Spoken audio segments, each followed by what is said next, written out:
or just curious about the world, PodEc invites you to explore some of the country's most exciting museums and learning spaces. Let's get started. Discover. Good morning, everyone. Hello. Good morning, Secretary Sunny Angara. Maraming salamat po. Director Sheila Mendoza. Partners, tour operators. Magandang umaga sa inyo lahat. 16 educational facility we just opened last 3 years. And then we promise that Philippine Amusement Entertainment Corporation, we will build more and Batangas, which not only catered for the school field trip but also for the LGU. So kung ano yon, secret muna.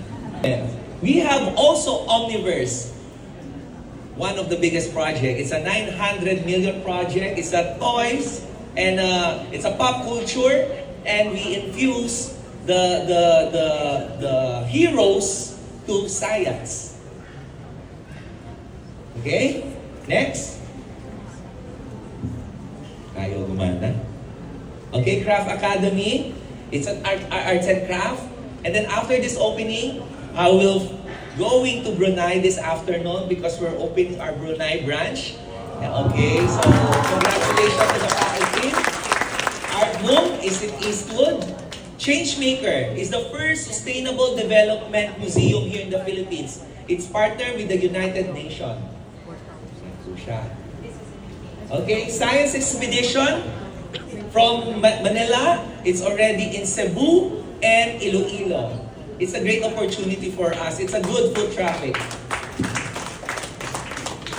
Science is the first wax museum here in the Philippines. At the same time, we have a gigantic dinosaur that just opened last year.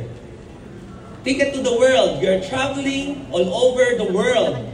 From Asian countries to European to Africa, name it. And then you will see the culture, the food, and the literature. Boogie Bounce. It's a 1 hectare property near in Mall of Asia. A Museum. It's a 250 million project of a digital museum. It's located, of course, in Ayala, Manila Bay. Outside the box, it's located also in Ayala, Manila Bay.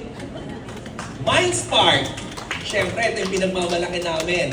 This is the biggest science museum in the Philippines. Hindi na po kailangan mag-share ng mga students natin at mga learners natin sa isang machine. Because all our learners per laboratory, we have 6 to 8 pieces activities per room. So, I think we have a huge number of experiment rooms. 11 years as senator, education has always been too close to his heart. As a legislator, he has authored more than 300 laws, many of which have advanced the educational system in the Philippines. These include the free kindergarten, free college education, the Anti-Bullying Act, and the Ladderized Education Act, the Student Fair Discount Act, the Second Congressional Commission on Education, and many others. He comes from a family of educators. His mother was a former teacher, and his father was a former president of the University of the Philippines. He was also a former lecturer at the College of Law of New Era University and the School of Law and Jurisprudence at Centro Escolar University. He completed his studies at Xavier School, the London School of Economics, the University of the Philippines College of Law, and Harvard Law School. In July 2024, he was appointed by the President Ferdinand Bongbong Marcos Jr.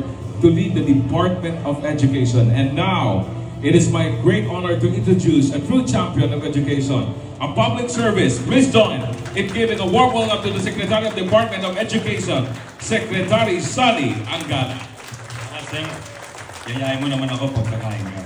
To the representative of Mayor Edwin Olivares of Parañaque, Mr. Cesette Ricardo from the Parañaque Tourism Office, sa ating proponent, President.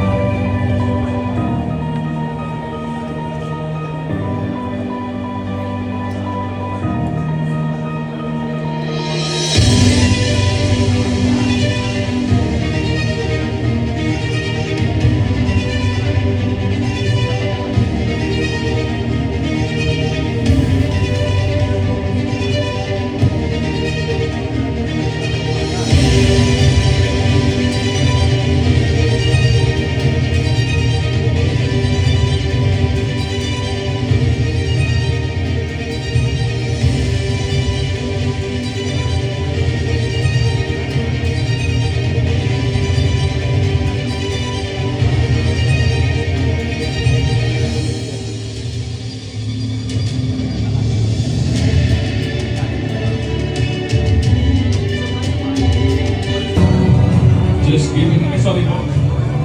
Just give me the signal. In 3, 2, and 1. Mines Park is now officially open. A round of applause.